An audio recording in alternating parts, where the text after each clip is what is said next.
Hablar del municipio de Guecho es hablar, yo creo, que de su frente de mar como referencia fundamental a efectos de la visita al municipio, ¿no? Guecho es un municipio ubicado, como sabemos, en la margen derecha de la salida de la ría del Nervión, del río Ibaizábal. Por tanto, en esa salida, esta maravillosa abra que tenemos aquí detrás, a nuestras espaldas. Y hablar del frente de mar de Guecho yo creo que es situarse en un espacio privilegiado, maravilloso, como son las galerías de Punta Begoña. Ese equipamiento arquitectónico de comienzos del 20 que está en pleno proceso de recuperación y puesta en valor y que nos sitúa en una época de esplendor del propio municipio y de desarrollo y crecimiento del propio municipio. Nos situamos, por tanto, en este vértice central que nos puede perfectamente situar a efectos de trasladar una explicación sucinta de lo que es la realidad del municipio. Nos sitúa en este epicentro, digamos, si nos giramos un poco hacia la izquierda podemos encontrar una primera remisión también fundamental en nuestro municipio, como es el puente Vizcaya, el puente colgante, ese elemento majestuoso, espectacular, que forma parte del paisaje del municipio de Guechostarra, en este caso del barrio de Las Arenas, que, como sabéis, ha sido reconocido como Patrimonio de la Humanidad, que se erige en un recurso turístico de primer orden y en un elemento de comunicación entre márgenes, en este caso entre Portugalete y Guecho. Desde ese puente de Vizcaya tenemos un espectacular paseo a través del muelle de Las Arenas que nos conducirá hasta aquí también, hasta las propias galerías, un paseo flanqueado, enriquecido por unas maravillosas villas. Para eso tenemos un museo al aire, al descubierto, digamos, de las villas a lo largo de todo el recorrido, que nos va a permitir, a través de la información ubicada en el propio paseo, nos va a permitir saber de la historia y características de estas espectaculares villas también de comienzos del siglo XX, hasta ubicarnos aquí en este, repito, en este espacio central que nos sitúa también frente a lo que puede ser el muelle de Arriluse, ese puerto deportivo, referencia a nivel de todo Euskadi, del Cantábrico, es el primer puerto en número de atraques de todo Euskadi, con esa oferta también vinculada en torno al ocio del puerto deportivo y también con esa remisión visual directa a lo que es la estación de acogida de los cruceros. Guecho se erige en la puerta de entrada del turismo de cruceros, sin duda una oportunidad importante para trabajar en el mundo del turismo, para trabajar en un sector en pleno crecimiento, en el que Guecho tiene mucho que decir como municipio a nivel de Vizcaya y a nivel de Euskadi y por tanto estamos trabajando para que esas oportunidades se conviertan en una realidad, en lo que tiene que ser sin duda un desarrollo de un sector que nos tiene que conferir y erigirse en generador de riqueza y en generador de puestos de trabajo. Seguimos en este frente de mar, además del maravilloso paseo Muelle de las Arenas, tenemos nuestras playas, lógicamente, la playa de las Arenas y la playa de Ereaga, aquí situada detrás de mí, con su oferta hostelera y hostelera de primer orden, también que está viviendo un momento de esplendor espectacular, y tenemos al fondo, como no, nuestro Puerto Viejo, ese espacio también emblemático del municipio de Guecho, que además para los visitantes y para los vecinos y vecinas dispone ya de un ascensor que va a permitir superar las barreras arquitectónicas a quienes tienen problemas de movilidad o a quienes quieran un acceso fácil y sin esfuerzo al propio Puerto Viejo. Ese Puerto Viejo, referencia fundamental, un espacio con sabor, un espacio absolutamente maravilloso que merece también una visita, sin duda visita obligada. Y también tenemos desde esta visual una visión clara hacia lo que puede ser los acantilados de la Galea, ese maravilloso paseo entre los más visitados de nuestro municipio que nos permite una visión espectacular del Abra y de la salida a la mar directamente y que nos va a permitir llegar también hasta la playa de Azcorri y seguir incluso con ese paseo. Tenemos la posibilidad maravillosa de trasladar a través de un ejercicio maravilloso, un paseo desde el propio puente de Vizcaya hasta prácticamente la playa de Azcorri.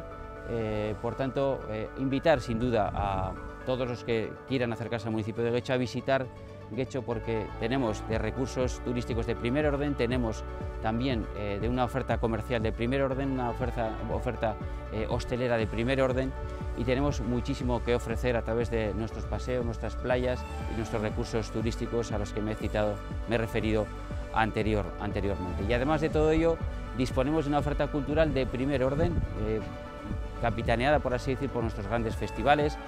Todavía estamos con los ecos de nuestro gran Festival Internacional de Jazz. Hoy estamos sumergidos ya en el Festival de Blues, tendremos luego en septiembre el Festival de Folk, nuestro gran festival de la imagen, de la fotografía, Getxo Foto. En definitiva, la oferta cultural de Getxo referente a nivel de Vizcaya, a nivel de Euskadi, yo diría que lo hace aún más atractivo. Y también recordar que entramos en el periodo veraniego en todo lo que es, sin duda, el periodo festivo de nuestras grandes fiestas municipales, empezando por la gran fiesta de Paillas, siguiendo por San Ignacio, las fiestas de Romo o el Puerto Viejo. En el ámbito del turismo, Getxo se sitúa en primera línea. Somos sin duda una referencia fundamental del turismo tanto en Vizcaya como a nivel de todo el país, a nivel de todo Euskadi.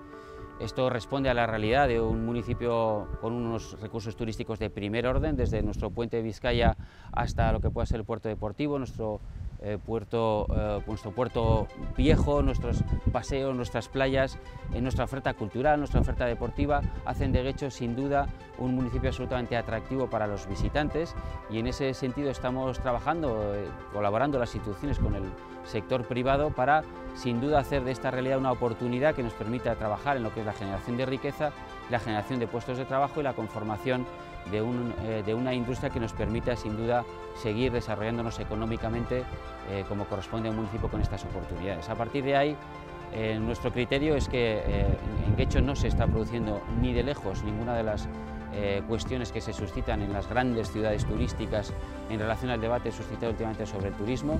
El turismo en Getxo constituye sin duda un ámbito de oportunidades muy importante que aún está pendiente de desarrollo, y por tanto estamos, repito, ante una oportunidad para trabajar en un sector que tiene que continuar siendo y desarrollándose como un elemento generador de riqueza y generador de puestos de trabajo, y en ese sentido estamos trabajando a nivel institucional con el resto de instituciones y también con el sector privado para, desde esa colaboración público-privada, repito, aprovechar estas oportunidades desde una realidad espléndida como es la que ofrece el municipio, con elementos reseñables como nuestro puente de Vizcaya, patrimonio de la humanidad, desde lo que es la realidad de que Getxo se erige en la puerta de entrada del turismo de cruceros, con nuestra estación de cruceros y por tanto una oportunidad importante de acoger a un número muy importante de visitantes, o desde nuestra oferta, repito, desde nuestros recursos turísticos, oferta cultural, oferta de ocio y oferta deportiva. Por tanto, ese compromiso de trabajar en orden a aprovechar esta oportunidad sin duda que la que disponemos como municipio.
A lo largo de su historia, Leioa ha acogido dos zonas habitadas bien diferenciadas, una más en rural que integraba la casi totalidad del municipio y otra más urbana, creada al calor de la industrialización a los pies del ferrocarril que discurría paralelo a la ría.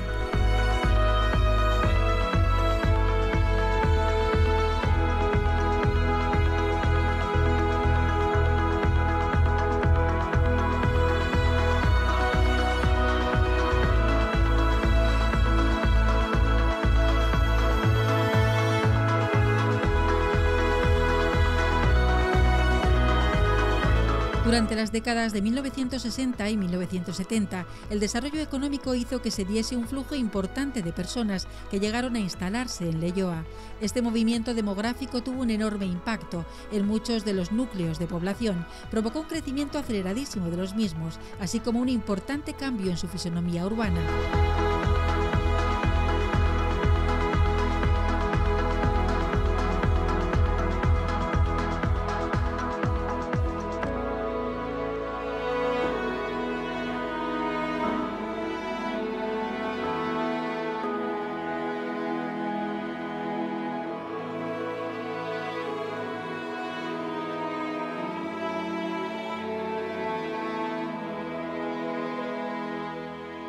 Muchas zonas del municipio, hasta entonces escasamente pobladas, crecieron y se transformaron de forma importante. Es en estos años cuando se produjo el fenómeno de mayor repercusión desde el punto de vista demográfico. La inmigración y el consecuente aumento poblacional transformó completamente el municipio, que fue adquiriendo poco a poco su aspecto actual.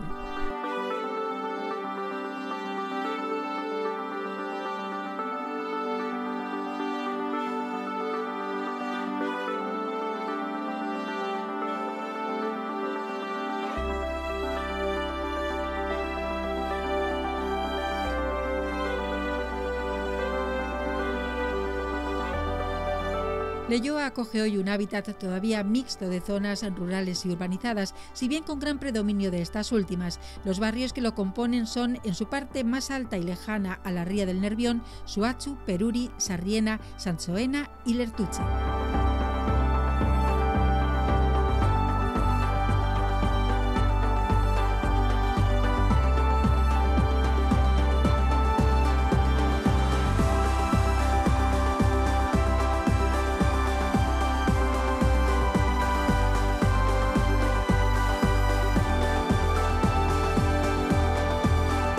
La zona central la componen los núcleos de Elesalde, Iturribide, Don Ivane, San Juan, Ikea, Mendíbil y Udondo. Los barrios más cercanos a la ría son Ibaiondo, Santa Ana, Pinueta, Lamiaco, Chopoeta, Chorierri, Ondiz y Akeche.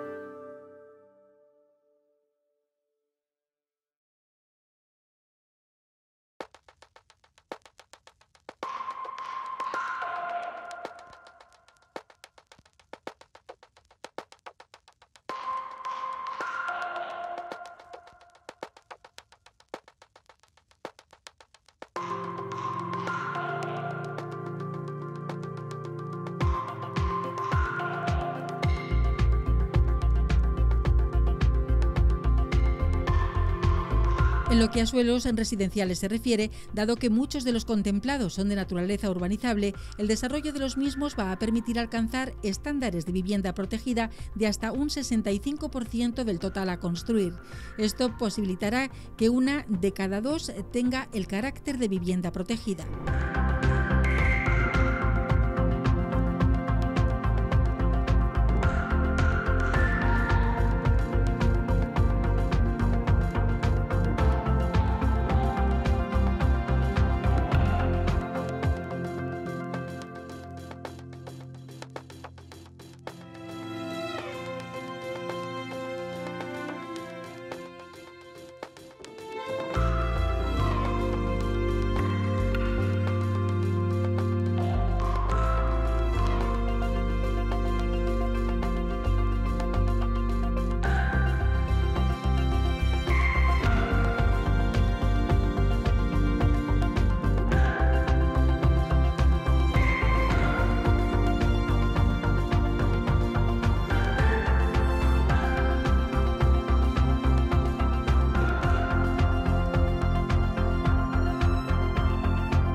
Impresionantes acantilados y playas salvajes se suceden a lo largo de la franja costera de Sopela, que constituye uno de los tramos más sorprendentes del litoral vizcaíno, debido a su riqueza natural y a la belleza de su paisaje.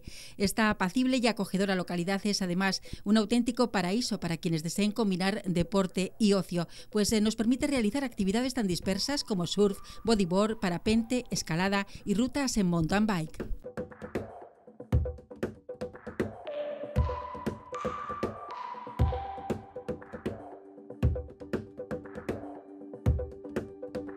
A su innegable belleza natural hay que sumar algunos edificios de interés arquitectónico, como la iglesia renacentista de San Pedro del siglo XVI y su hermosa torre barroca, la ermita románica de San Andrés con detalles marineros, los caseríos del entorno, interesante muestra de la arquitectura popular, y las esculturas al aire libre que hay en el casco urbano, como la dedicada a los surfistas. Asimismo destacan los asentamientos prehistóricos que se han hallado en las inmediaciones, entre los cuales citaremos el asentamiento de Curchío, uno de los más antiguos de Vizcaya.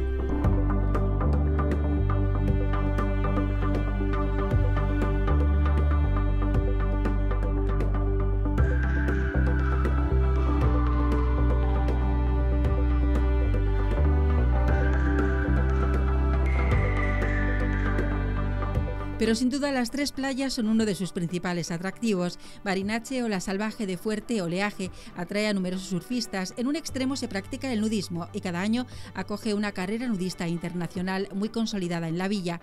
Arriatera Chaviribil es una de las más frecuentadas. Rodeada de acantilados, está abierta al mar, mientras que la playa nudista de Miñaco es quizás la más inaccesible y solitaria.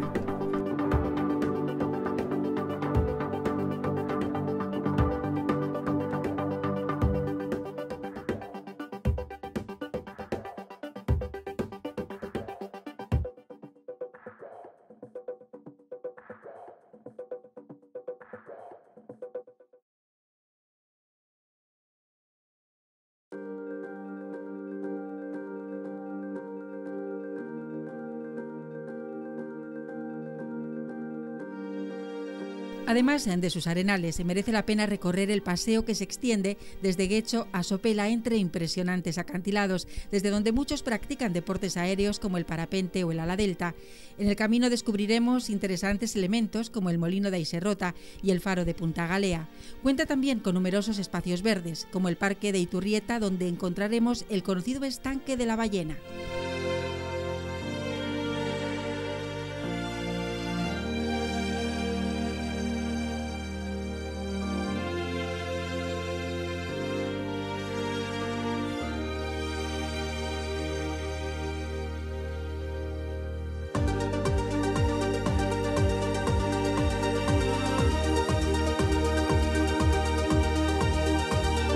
Urduriz se regía por un fiel con voto y asiento 50 en los Congresos Generales de Guernica. Fue señorío de los Echevarría de Butrón, que construyeron la Torre de Barría y la iglesia parroquial de Santa Marina, de la que fueron patronos. Santa Marina fue reedificada en 1770. Estaba servida por 3 beneficiados, presentados por el marqués de Valmediano, patrono realengo a quien correspondían la mitad de los diezmos. El resto pertenecía al señor de la Casa Solar de Echeverría, patrono divisero.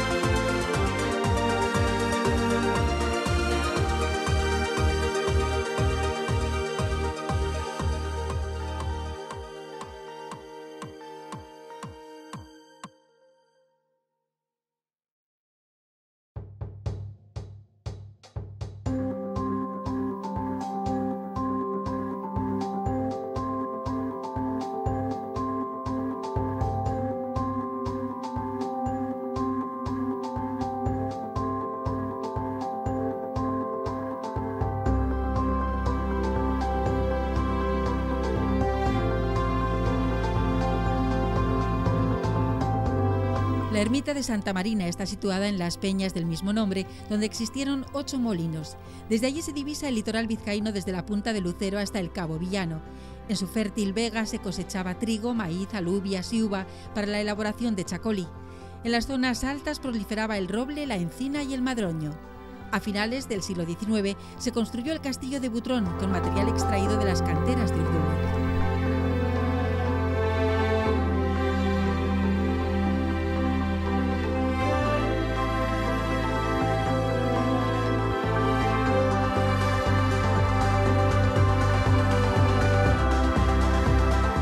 Está situada en un templado valle cerca de la costa y muy bien comunicada con Bilbao y el aeropuerto de Loiu.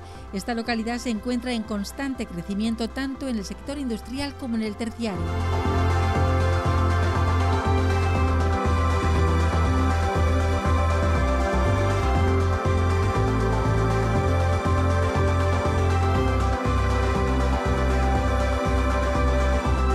No sabemos en qué momento se construyó Torre-Villela, pero podemos suponer que a finales del siglo XIV, en un momento de ascenso del linaje de Villela.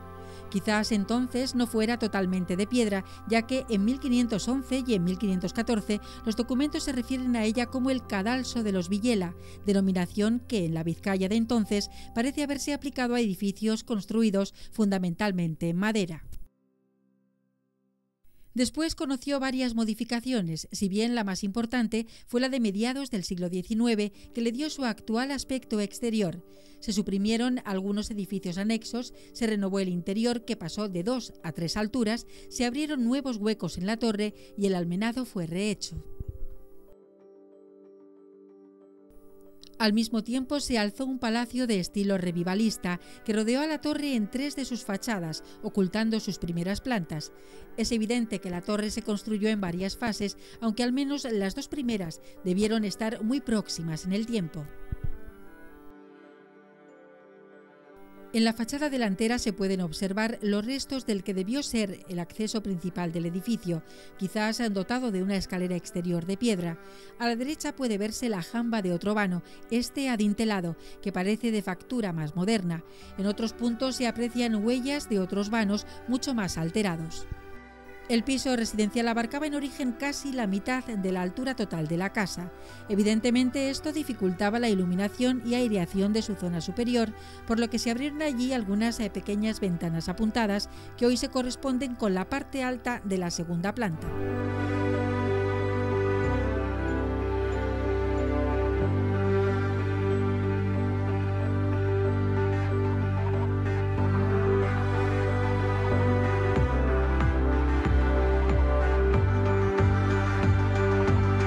La puerta medieval de tipo ojival que da acceso al templo de San Pedro, de líneas sencillas, fue desplazada piedra a piedra cuando se reconstruyó el templo tras la Guerra Civil, al ser este destruido por los milicianos en su retirada. En la reconstrucción del templo se aprovechó para ampliar las dimensiones de la iglesia, perdiendo en parte su gracia como templo rural.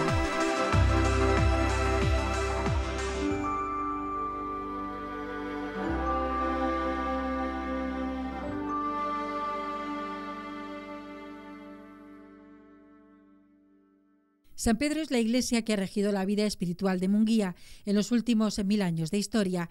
En él se encuentran enterrados los señores de Butrón, patronos de la villa, siendo esta iglesia el baluarte espiritual en la Edad Media de esta familia, la más poderosa de Munguía Aldea.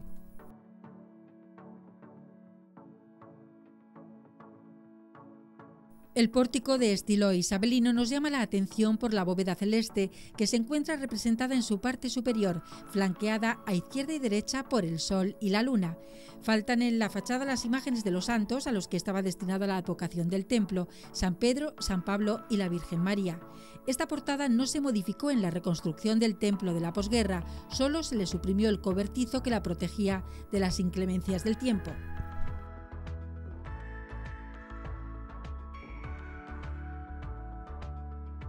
El campanario ha traído de bruces a la iglesia de Munguía, dado que a lo largo de la historia se ha caído varias veces sobre el templo, arruinándolo total o parcialmente. Los rayos por 2 veces en el siglo XVIII y los milicianos republicanos en 1937, con su retirada de Munguía a base de dinamita, redujeron a escombros el campanario que se precipitó sobre la fábrica del templo. El nuevo campanario se encuentra en un nuevo emplazamiento, es más estilizado que el precedente y se configura como la construcción más alta de Munguía.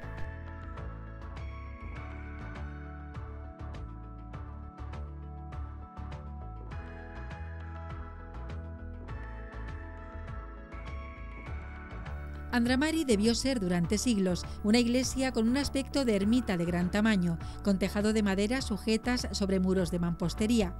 El estado de ruina de la iglesia a principios del siglo XVIII y la cercanía de San Pedro, que estaba en mejores condiciones y distaba menos de 100 metros, hacía que los recursos destinados a su mantenimiento brillasen por su ausencia.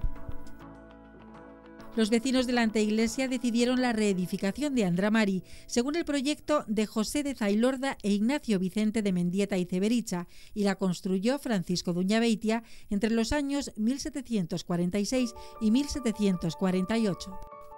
Se trataba de una iglesia de una sola nave rectangular muy austera dentro de la corriente clásica del barroco. De esta época solo perdura la distribución del templo.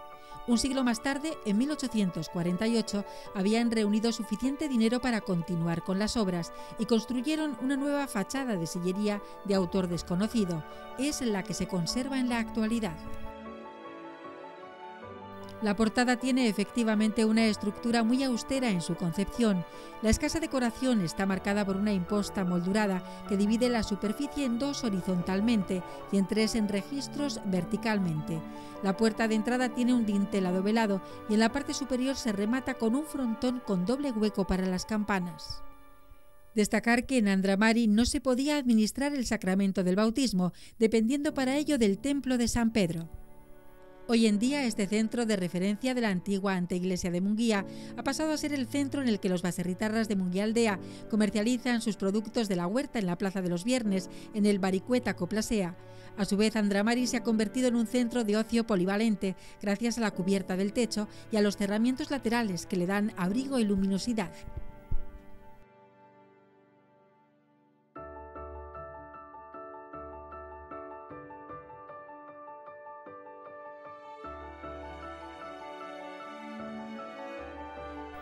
El municipio está compuesto por un núcleo de población principal y 9 barrios con personalidad propia.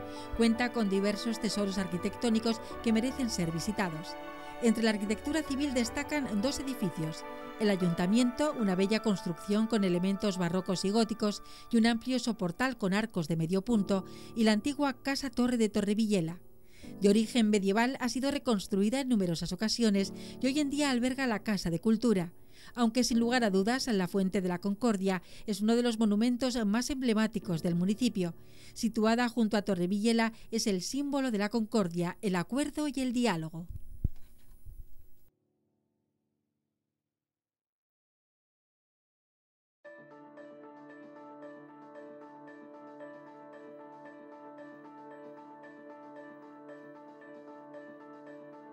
Fusionadas la villa y la anteiglesia en el año 1900, se produjo un continuo deambular del centro de reuniones del ayuntamiento. Se adoptó entonces la decisión de dotarse de una casa consistorial a la altura de sus necesidades. El proyecto corrió a cargo de Antonio de Araluce y su diseño se inspira en otra de las corrientes en boga de la época, el neocantabrismo. El edificio incorpora a su vez elementos tradicionales en los edificios consistoriales vascos. El amplio soportal abierto al exterior, que recorre todos los bajos del edificio, la utilización del ladrillo en la parte superior de la construcción, las ventanas ojivales de inspiración gótica en el segundo piso o el mensulón partido y el gran escudo de la anteiglesia de Munguía, propios del estilo barroco. A su vez, el edificio incorpora 3 elementos de interés: el gran frontón municipal, un bloque destinado a viviendas sociales y el típico bar de propiedad municipal común en los pueblos vascos, la Herriko Taberna. En nuestro caso, el uso residencial y el antiguo bar Jokotoki ya han desaparecido.